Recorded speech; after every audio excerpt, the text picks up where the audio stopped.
Ramblings of a Semi-Coherent Drunk. When it gets on top of you. It's hard to peg it down when it happens. This in spite of the fact that you have felt this way before, and every time you have, it's as if the idea was too new to wrap your mind around just yet. In this particular instance, I was feeling pretty lousy already, having been told at the start of my shift that my gig was at best going to be over at the end of the month. At worst, it was going to be in 2 weeks. News like that has a nasty habit of taking the wind out of your sails in a big hurry. It wasn't even a rough day at work for that matter. It was a surprisingly light day, no curveballs with the workload, traffic wasn't crazy, and even managed to get out at a decent time. Then again, this is me we're talking about, so any good day at work is one where I can get off early enough to snag some beer at the convenience store before they stop selling. There are some benefits to having a few low bars and satisfaction. Maybe it was the fact that it was late at night and I had barely spoken more than 10 words in the past 12 hours. Maybe it was the songs that were playing on the radio. Maybe it was just the news I had gotten earlier, or maybe it was some combination therein. None of these things are new to me, so I have my doubts, but for whatever reason, as I clocked out, I couldn't shake this immense feeling of sadness. I've been diagnosed twice by 2 separate doctors with manic depression, so maybe that was it, and I just need to take some medication and or stop drinking so much. Nice theory, and certainly one with some weight to it, but not one without some problems.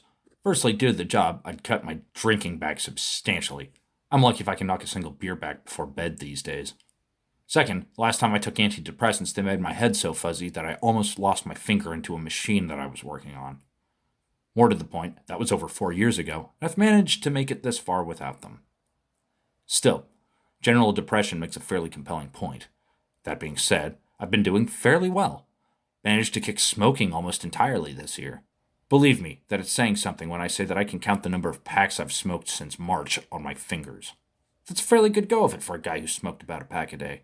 I'm eating better than I think I have my entire adult life, and I've managed to motivate my dumb ass into running almost every day. I hated running before, and I just happen to hate it more now. They say the key to all these things is to make them habitual. And I suppose there's something to that. But to my best guess, the most deciding factor in sticking with all these choices that 2 years ago I'd have laughed off as obnoxious, bullshit, yuppie crap would probably be the fact that I'm in a stable, healthy, safe, and wonderful relationship. It takes a tough broad to put up with my ass, but somehow she does it. There's a lot to be said for trying to be better than you were for someone you feel you barely measure up to. Not that she puts me down or drives the point home or anything. Just that I'm getting old enough to realize just how goofy and pathetic my attempts at adulthood have been over the last decade. Hell, not to mention the fact that I don't even measure up to my standards. It's usually around this point that some delightful bastion of humanity pipes up with some trite horse shit about how ungrateful, petty, and pathetic I must be. Life is pretty grand. Well, duh, fictional person. It is, ain't it? I know a lot of people who would kill to be in my shoes, especially with the way things are going as of this writing. As someone who has been homeless, starved, and wept alone and forgotten in a car, I am all too fucking aware of this. And on that note, I always find it mildly disturbing how quick some people are to jump on this logic train, as if the mere fact that things have been or could be worse somehow negates the current dogshit reality. Sharp sticks in the eye and such. That used to be one of my father's favorite catchphrases. If at any point you bitched within earshot of the man, he'd be quick to pipe up with, "Better than a sharp stick in the eye." On a particularly, almost inconceivably bad day a few years back, I got to test the theory. On a day that saw me having a tire blowout, losing my wallet, break up with a girlfriend, almost getting fired from a job, I indeed also got a sharp stick in the eye. After making it back to my parents' house after that litany of dog shit, I helped my brother Jake move some scrap wood from a trailer to a burn pile. This required traversing the apple orchard with said scrap wood. The apple orchard with many, many low-hanging branches. On what would end up being my last trip, someone walked by and a branch swung pointy end first right into my fucking eye. I threw down my load, swearing profusely, and threw up my hands and called, "Fuck it!" on the day. I grabbed a can of beer, glared at my father, warning him to not even think about saying it. And I stormed off into the woods. At any rate, sticks in the eyes are fucking painful. Had a nice cut on my eyelid for about a week after that little fiasco. The point being to this diversion is that better than a sharp stick in the eye, or it could be worse, is almost always a universally useless thing to say to anyone. Of course it's better than a sharp stick in the eye. In fact, I'd even go so far as to suggest that a vast majority of total experiences a person could have are in fact better than a sharp stick in the eye. Same goes for, it could be worse. Well, duh. My dick could fall off. My mother could tell me that she never loved me, and James Hatfield could ring me up and demand that I stop listening to his music. The main takeaway to me when people say these sorts of things is one of two possibilities. A, it's an attempt at consoling in the school of tough love or stiff upper lip sort of mentality. Or B, they completely don't give a shit and want you to stop talking about whatever the hell it is that you're saying. The first one has a requirement of context and genuine well-meaningness. But given the quickness and numerity of how often such a statement is expressed, it usually tends to be the latter. More to the point, however, it is a statement that does piss all to actually make you feel any better. So there I was, getting ready to drive home, feeling completely drained and sad. The truth is that I knew exactly what was eating at me. I just didn't really want to deal with it. The job had been taking me to some areas I hadn't been to in a while, places that hold almost exclusively bad memories from a time leading up to a complete mental breakdown. It gets the wheels turning in your mind. Love's gone, friends gone, a world you no longer inhabit. It's the worst kind of nostalgia there is. It really doesn't do a person well to rehash a lot of the crap that led to a spectacularly bad low point. On the other hand, to never examine it at all and to ignore it is equally bad. There's a fine balance that I've never been able to manage, finding it easier to withdraw into self-loathing and regret. Self-deprecation is a hell of a lot more intoxicating than self-acceptance. Once I get started down that road in my heart, it's difficult for me to change direction. And that is what was on top of me. It can take a few days to get it off my back and resume life as is. It's hard, but it's not impossible.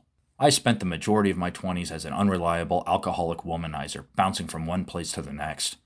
There were a lot of fun adventures along the way, but who would have figured that degenerate hedonism wasn't a brilliant long-term strategy? A lot of people, evidently, but hey, what can you do? I've let down a lot of people in my life, some unforgivably so. I've totally pissed away opportunities that could have sprung my life into a far better direction, made some of the worst decisions humanly possible short of becoming a heroin addict, and somehow, through the grace of the universe and the care of a few loved ones, I've made it to today. What are you supposed to do with this kind of knowledge?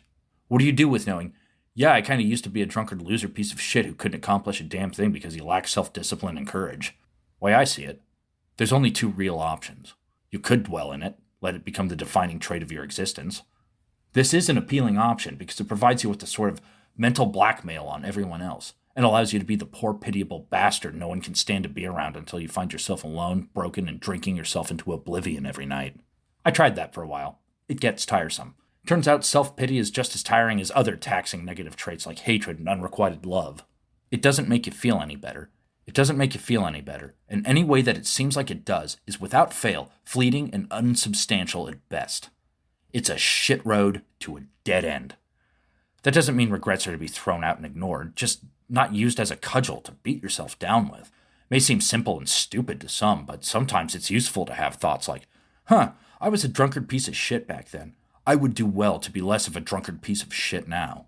This brings me on to option 2 of what to do with that knowledge. Utilize it. There's no changing the past, and no matter how reprehensible my behavior may have been in years past, it's done. You don't go back to done. There are burnt bridges, broken hearts, and battered friendships in the wake, and by this point they are so far behind me as to lean more towards unhealthy to even think about. It's easy to get down some thought of something you could have or should have done differently, of how much better your life now would be as a result, but that's no guarantee. The rosy premise of how much better a situation could have been, not to mention a situation that I almost certainly at this point misremember or had a decidedly narrow view of, it's damn near a delusion. It's hard to say what to do with knowledge that you've fucked up before. Everyone has and everyone will, but that's little consolation when it's your fuck up. It makes me wonder what people who've really fucked up do to turn their lives around. Say, like, someone who killed somebody in a drunk driving accident or got clean after a lengthy prison stay after stealing from their sick grandmother, that sort of thing. I don't know how, but people do it all the time. Not all people, maybe not even most, but it does happen. I know the comparison isn't even quite the same. I mean, after all, I'd say my worst crime is probably having betrayed a friend, but it bears wondering. How do you move on with your life with that ever-present reality? I suppose you just force yourself out. When your only options are to either give up or keep going, I guess you just do what you gotta to stay afloat. It's a mild comfort, at least. It can be done. It has to be done. Reminds me of my favorite Samuel Beckett quote. I can't go on. I'll go on.